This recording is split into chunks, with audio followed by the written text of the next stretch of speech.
G'day friends and welcome to another one of my videos. Now today we're talking stabilization for the Blackmagic Pocket Cinema Camera 4K. As you know, the camera doesn't have IBIS or in-body image stabilization, and some of the lenses you can buy for it have IS, image stabilization, but they don't do a thorough enough job when you're moving about trying to capture footage in the field. So I'm using a gimbal to do my stabilization. So if you want to find out how I did it, well, then stick around.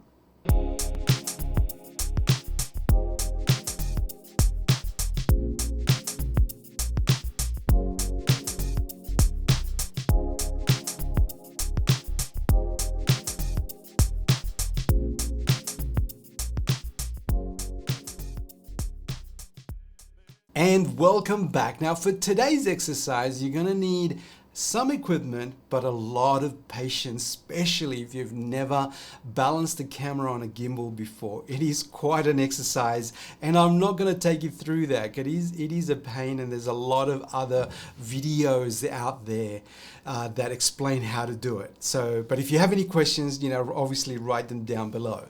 Now, the equipment you're gonna need is a gimbal, obviously. Now, I love things on a budget, so this is an old gimbal I bought a long time ago. It's a Schumann Crane.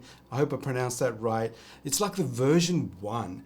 Now, it's a 3-axis stabilization gimbal. It does the job just fine. It can't support the payload or the weight of my camera, so I have no problems.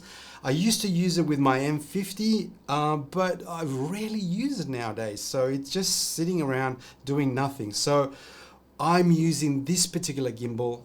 There are other fancier ones, more expensive ones, but I really don't have a need for those.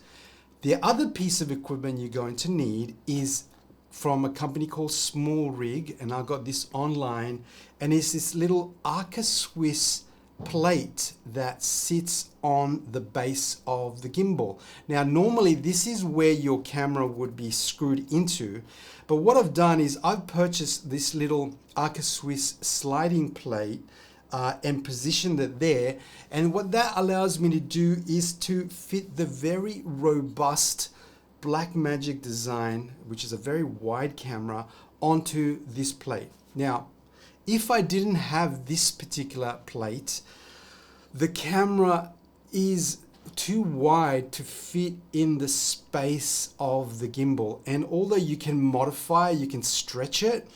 As you can see, I've stretched it to its outermost, like expansion. And so this little plate allows me to put in the camera and slide it across, which helps me with the balancing. All right, that's enough in studio jibber jabber. Let's unmount this bad boy, put it on the gimbal, and let's take it outside and get some beautiful stabilized outdoor shots. So let's go. And here we are, we finally made it outdoors. Can you believe it's been 4 weeks since I recorded that other footage in studio? Now, the weather's been horrible here. There's been flooding. It's just been a horrible mess. Anyway, we finally got a break in the weather. We've got a beautiful day today, and we're out here with the camera mounted on the gimbal, doing the gimbal thing. So as you know, and I've told you that this particular camera does not have in-body image stabilization, so it requires a gimbal to keep it nice and steady. And as you can see, you can move it anywhere you want, and it tries to keep it as nice and steady for you. So what we're going to do is take some footage, and then we're going to have a look at it.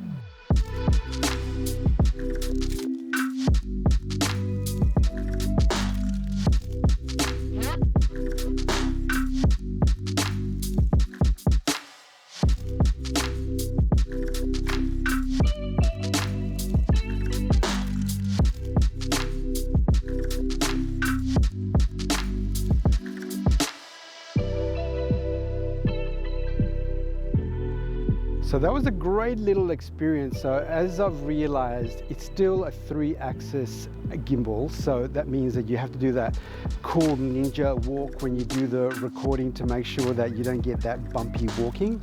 But for, doing the nice panning, that works out really well. As well, if you want to do, like a dolly shot where you lift it up, that works really cool too. And it just makes the footage look so much nicer. So it's a cheap gimbal, not the most expensive in town. It can do the weight of the Blackmagic, and it seems to be doing a really good job. So here's what we just filmed.